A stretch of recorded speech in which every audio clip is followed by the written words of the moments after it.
مس calculation. لگتا تھا کہ یہ اندھے لوگوں کا فیصلہ ہے, یہ بہرے لوگوں کا فیصلہ ہے جنہوں نے حکومت کرائی ہے. حماقت کی تھی انہوں نے, پاکستان کے ساتھ دشمنی کی تھی, عوام کے ساتھ دشمنی کی تھی. لیکن عوام نے 2024 کو 8 فروری بدلہ لیا ان سے, ان کے سارے منصوبوں کو خاک میں ملایا اور اس شخص کو ووٹ دیا جو ایبسلیوٹلی ناٹ کہہ رہا تھا, جس میں جرت تھی ایسٹرن فورسز کو ویسٹرن فورسز کو جواب دینے کی. اگر عادل نہیں ہوگا کبھی بھی امن نہیں آ سکتا, ظلم ہوگا کبھی امن نہیں آ سکتا.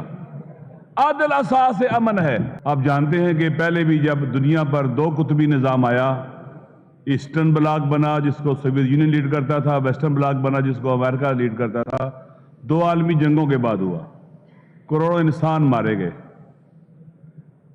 اس وقت جو شفٹ آف پاور ہے, کیونکہ اس وقت کوئی سپر پاور نہیں بچی, پاور موونگ کنڈیشن میں ہے, اس نے ری سائز ہو کے ری شیپ ہونا ہے. ویسٹ کوشش کرے گا کہ شفٹ آف پاور کو سلو کرے اور روک دے. وہ پاور کو کبھی بھی اپنے ہاتھ سے نہیں جانے دیں گے, کیونکہ دنیا پر جو سیاست حاکم فرما ہے اسے ہم پاور پالیٹکس کہتے ہیں. اقتدار کی خاطر سیاسی جدوجہد, پاور کو ہاتھ میں لینے کے لیے ہدف اور مقصد پاور کا حصول ہوتا ہے, اقتدار کا حصول ہوتا ہے. لہٰذا اقتدار جب کسی کے ہاتھ میں آ جائے وہ آسانی سے نہیں جانے دیتا جو پاور پالیٹکس کرتے ہیں. اس وقت آپ دیکھ لیں کہ انہوں نے کیا کیا کہ ایسٹ کے ہارٹ پوائنٹس, جیسے انسان کے بدن میں ہارٹ پوائنٹس ہوتے ہیں, دل ہوتا ہے, جگر ہے, گردے ہیں, اگر ایک بھی ڈسٹرب ہو جائے باقی باڈی کے سارے آرگنز ٹھیک ہوتا ہے, وہ بیمار ہو جاتا ہے انسان اور اپنی زندگی کو دوام نہیں دے سکتا. ایسٹ کے جو ہارٹ پوائنٹس ہیں ان میں سے ایک ویسٹرن ایشیا ہے, ایک ساؤتھ ایشیا ہے اور ایک ساؤتھ چائنا سی کی بات کی جاتی ہے. وہ چاہتے ہیں کہ یہاں پر ڈسٹربنس ہو, حالات خراب ہو, ناامنی ہو, جس سے پورا ایسٹ ڈسٹیبلائز ہو جائے گا اور شفٹ آف پاور کا پروسیس سلو ہو جائے گا, رک جائے گا. جبکہ جب ایسٹ کی طرف پاور شفٹ ہو رہی ہے, اور اس نے ہونا ہے کیونکہ ایسٹ کے اندر وہ تمام کے تمام بنیادی لوازمات موجود ہیں جو ایک دنیا کو لیڈ کرنے والے کنٹیننٹ کے اندر ہونے چاہیے, ہر لحاظ سے رچ ہے ایسٹ, ہر لحاظ سے. تو آپ کیا کریں گے, ڈسٹیبلائز کریں گے ان حساس ریجنز کو, ہارٹ پوائنٹس کو. ساؤتھ ایشیا جہاں ہم واقع ہے رہ رہے ہیں, یہ بہت اسٹریٹجک ہے. یہ ایک حوالے سے آپ کہہ سکتے ہیں کہ shift of power from west to east کا گیٹ ہے.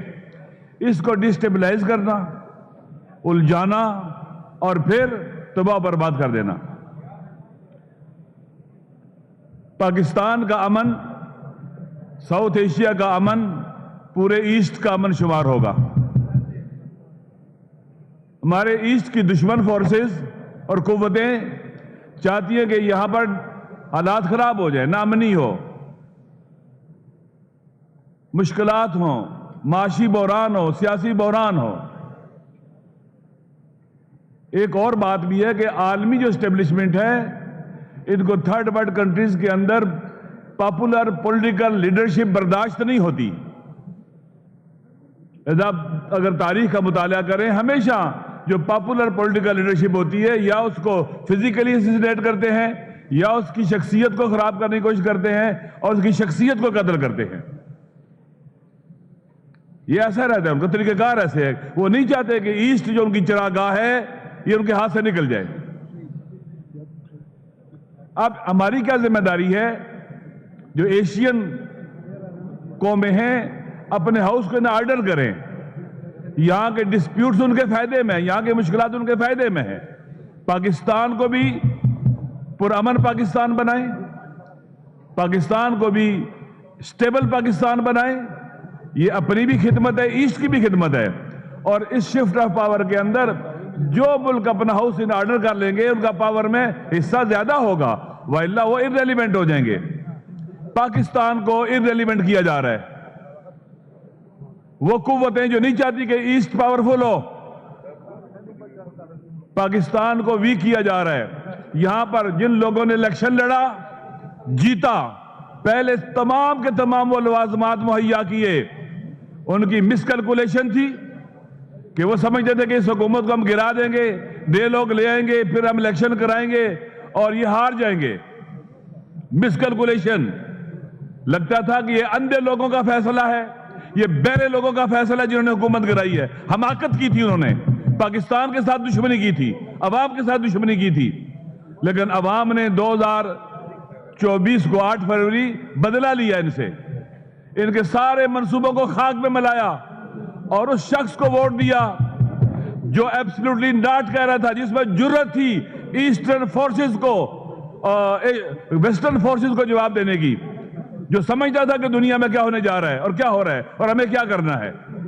وہ اپنے ریلیشن چائنا کے ساتھ, رشیا کے ساتھ اور مسلمان ممالک کے ساتھ بہتر سے بہتر کر رہا تھا. اس کا ایک اعتبار تھا, اس کی عزت تھی. اس کو ہٹا کر پورے ملک کو بحران کا شکار کر دیا گیا. معاشی بحران, سیاسی بحران, سوشل بحران ہے اور امن و امان کا بحران ہے. العدل هو اساس الامن, معروف ہے یہ. عدل ہے جو بیس اور بنیاد ہے امن کی. اگر عدل نہیں ہوگا کبھی بھی امن نہیں آ سکتا. ظلم ہوگا کبھی امن نہیں آ سکتا. عدل اساس امن ہے.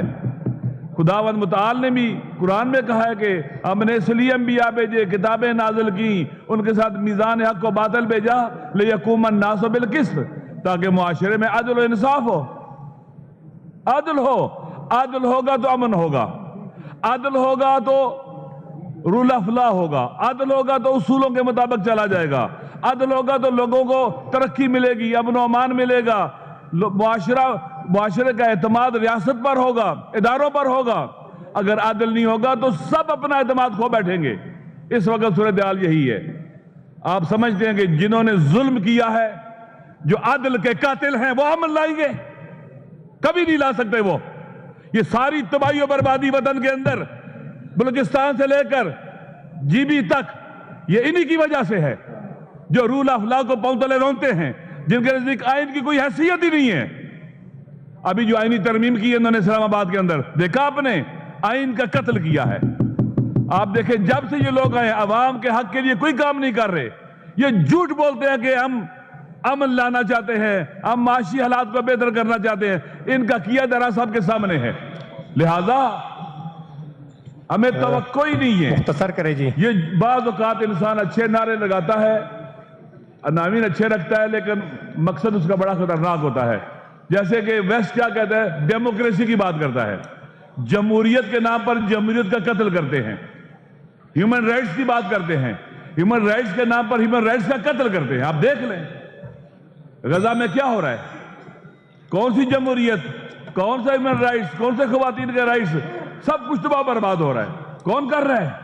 وہ لوگ جو اپنے نہیں چاہتے ہمارے ہاتھ سے پاور دے, پاور پالیٹکس کرنے والے لوگ.